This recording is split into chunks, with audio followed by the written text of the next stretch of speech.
Vous savez, lorsque je me suis expatrié, une fois arrivé dans mon pays d'accueil, j'avais aucun repère, personne pour me guider dans mon domaine d'activité.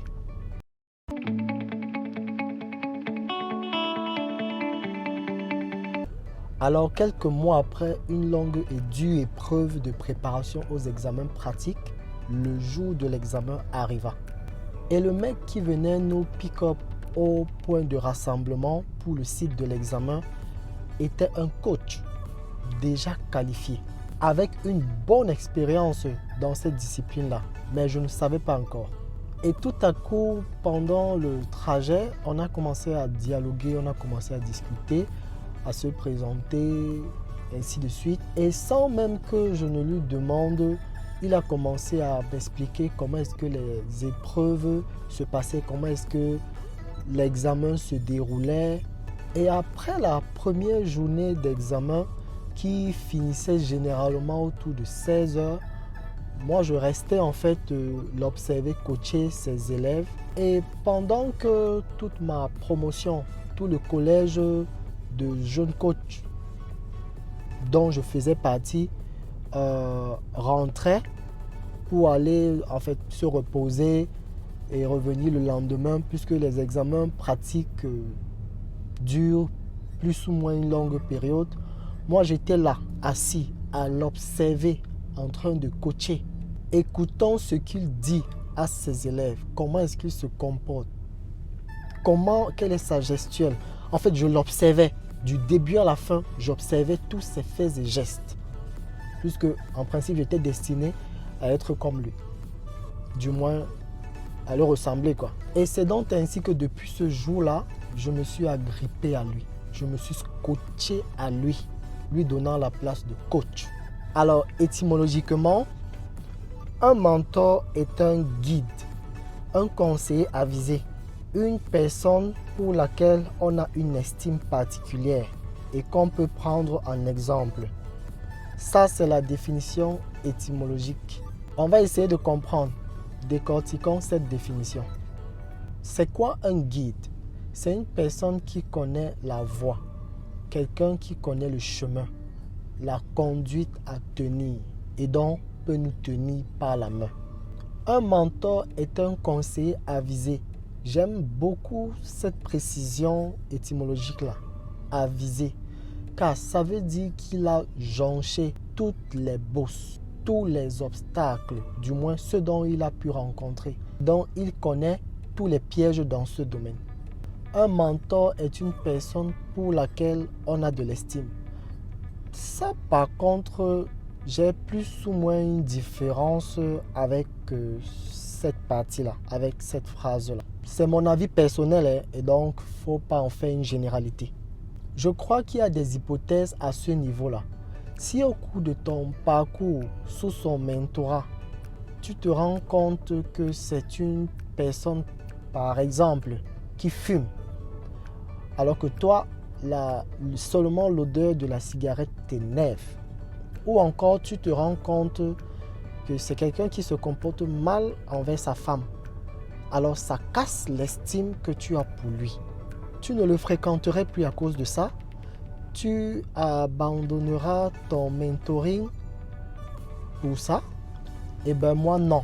Je me concentre sur le domaine pour lequel j'ai besoin d'être guidé.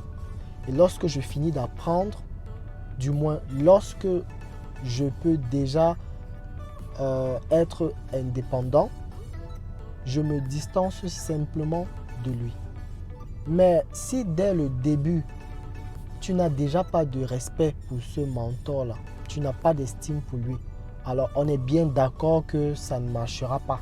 J'ai l'habitude de dire à ceux qui sont sous mon mentorat, si un jour tu rencontres quelqu'un qui peut t'apporter un plus, qui peut t'enseigner quelque chose de nouveau dans ta vie et donc qui peut apporter une valeur ajoutée à ce que tu connais déjà. Même s'il est petit, eh bien, courbe-toi, apprends de lui. Et lorsque tu auras fini d'apprendre, relève-toi. Ta taille n'aura pas changé, mais tout au contraire, ton savoir aura changé. Tu serais passé de X à X plus 1. Alors je profite ici pour apporter une autre précision. On ne saurait être mentor de la vie. C'est impossible. On ne saurait connaître, être calé dans tous les domaines de la vie. C'est pas possible. Chacun a un domaine de la vie. Maxi 2. Généralement, c'est un. Où il est imparable, où il est calé. Alors, lorsque vous choisissez votre mentor, le critère majeur doit être figé sur le domaine d'activité où vous voulez exceller et dont votre futur mentor est calé. La dernière phrase de cette définition étymologique nous dit qu'un mentor est une personne qu'on peut prendre en exemple.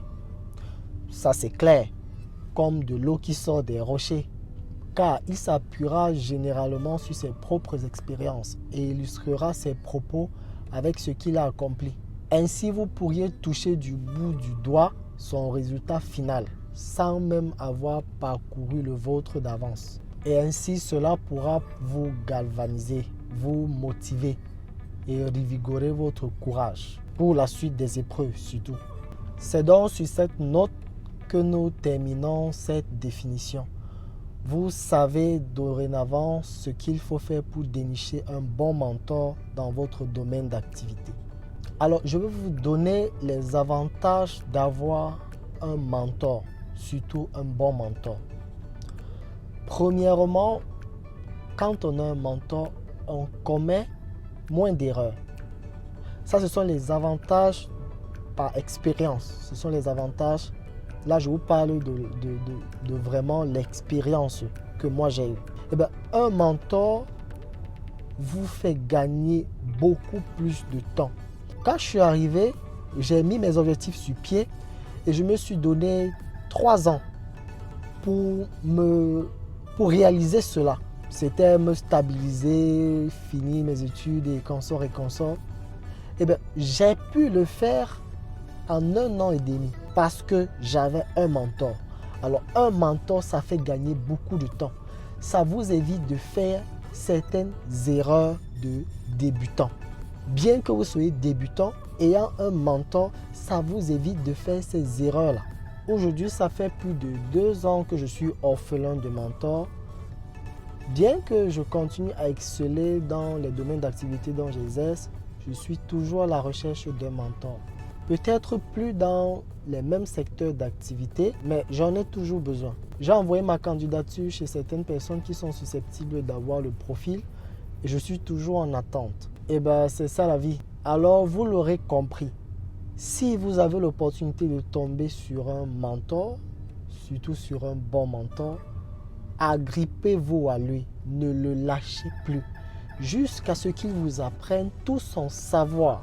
Alors, comme toujours, like si tu as aimé, abonne-toi et surtout clique sur la cloche de notification afin d'être alerté lorsque je vais poster la prochaine vidéo. Bye! Hey! Attendez!